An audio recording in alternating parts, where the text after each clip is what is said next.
Hello everyone, good morning. আশা করি তোমরা সবাই ভালো আছো আর আমরাও খুব ভালো আছি। আজ হলো বাবা মা যাওয়ার পরের দিন। আমি সকালে ঘুম থেকে উঠে ভাবছি কোথা থেকে কাজ আমি শুরু করব।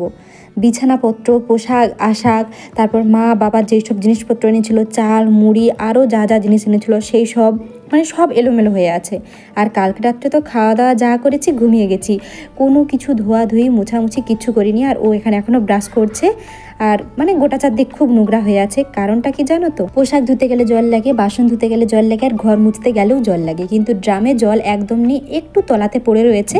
আর আজকে ড্রামটা ভালো করে ধুয়ে পরিষ্কার করে নেব। আর এখন তো কোনো কাজই হবে না, কারণ জল ছাড়বে সেই সন্ধ্যে 7টার সময়। এখন তো সকাল, আর জল বয়ে বয়ে এত কাজ করা যাবে না। কালকে আমরা জল ধরতে পারিনি, কারণ বাবা মাকে আমরা স্টেশনে যেহেতু পৌঁছাতে গেছিলাম এই জন্য। আর কি হয়েছে জানো তো, টুকিটাকি বাড়ির কাজ করে নিয়েছি, আমি বিকেল থেকে আর উঠতে পারিনি। এত নাক জ্বালা করছে, গলা ব্যথা করছে, খুব শরীর খারাপ করছে হঠাৎ করে। এই জন্য সারাদিন আমি আর একদমই ভিডিও করিনি। আর এই ভিডিওটা হলো পরের দিন সকালে, আর সেদিন ছিল রবিবার।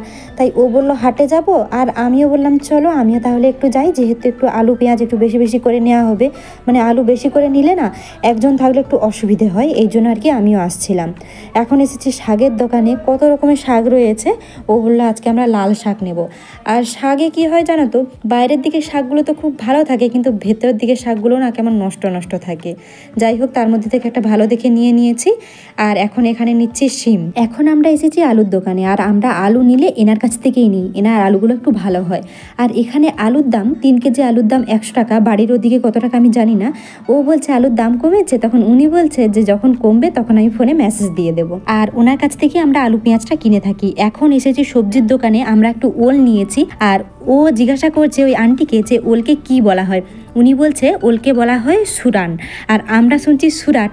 আর উনি খুব হাসছিলেন, বলছে সুরাট না সুরান, ওলকে বলা হয় মারাঠিতে সুরান। তোমাদেরকে বলে দিলাম, ওলকে বলা হয় মারাঠিতে সুরান। যাই হোক, ওখানে ওল নিয়েছি, বেগুন নিয়েছি। এখন এসেছি একটু আতা কেনার জন্য। আতাগুলো দেখলে কত বড় বড়, আর ওই মানুষটাই দুটো ঠেলা নিয়ে বসেছে, একটাতে কলা একটাতে আতা। আর আতাকে কিন্তু মারাঠিতে বলা হয় সীতাফল, এটা হয়তো অনেকেই তোমরা জানো। যাই হোক, আমাদের সব কিছু বাজার করা হয়ে গেছে। এখন আমরা অটোতে করে বাড়ির দিকে যাচ্ছি। যাওয়ার সময় প্রত্যেকবারই আমরা হেঁটে হেঁটে যাই, কিন্তু আসার সময় আমরা অটোতে আসি, কারণ সবজির ব্যাগটা থাকে।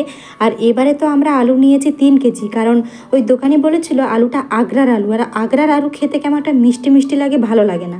এই জন্য আমরা 3 কেজি আলু নিয়েছি। এই জন্য আজকে ব্যাগটা হালকা আছে, কিন্তু সবজি তো আছে না, এই জন্য অটোতে এসেছি। আর রোদও ছিল খুব। আর এদিকে দেখো, বাড়িতে আসা মাত্রই পোশাকটাও এখনো চেঞ্জ করেনি, আগে আতাগুলো বের করে দেখছে।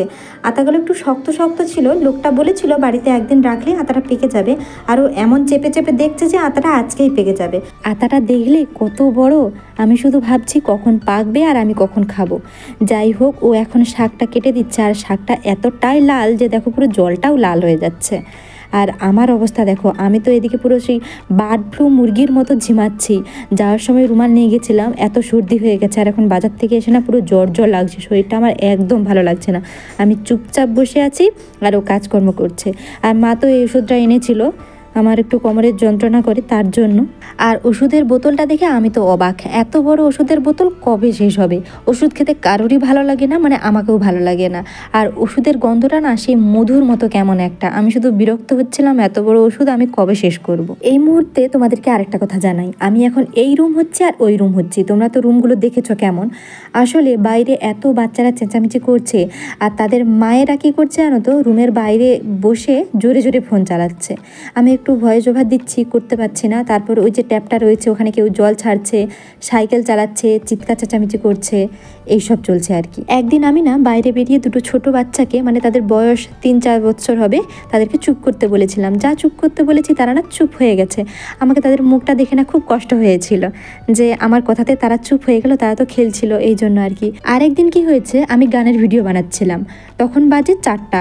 কতগুলো বাচ্চা বাইরে খেলছিল, তারা পরে 7-8-এ। তারা সত্যি স্কুলে যায় কি না যায় আমি জানি না, কারণ তারা সকালেও খেলে, দুপুরেও খেলে, বিকালেও খেলে, একদম রাত্রি 11টা পর্যন্ত চিৎকার চব্য করে।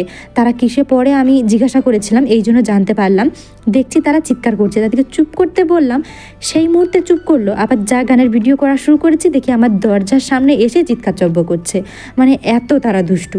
যাই হোক, তার মধ্যে আমাকে আমার কাজগুলো করে নিতে হয়। আর আটাগুলো একটা কাপড়ের মধ্যে জড়িয়ে দিয়েছি, আর আমি জাদু মন্ত্র দিয়ে দিয়েছি যাতে তাড়াতাড়ি পেকে যায়। আর সন্ধ্যের সময় কারেন্ট চলে গেছে, আর আমার শরীরটা এখন আরও বেশি খারাপ করছে।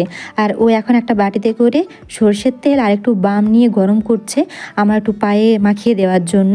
এতটাই শরীর খারাপ করছে যে আমি মানে কিছু করতে পারছি না, কোনো কথাটাই বলতে পারছি না, চোখ দিয়ে আমার যেন জল পড়ছে। এখন আমি বামটা নিয়ে একটু নাকের মধ্যে দিচ্ছি, আর নাকেরটাও খুলে দিয়েছি, কারণ মানে নাকটা খুব ব্যথা করছে। ও আমার পায়ে একটু তেলটা একটু মাখিয়ে দিয়েছে, আর ও এখন একটু বাবা মায়ের সাথে কথা বলছে। বাবা মা কিন্তু সুস্থভাবে বাড়িতে পৌঁছে গেছে আজকে সকাল 9:30টার সময়। বাই।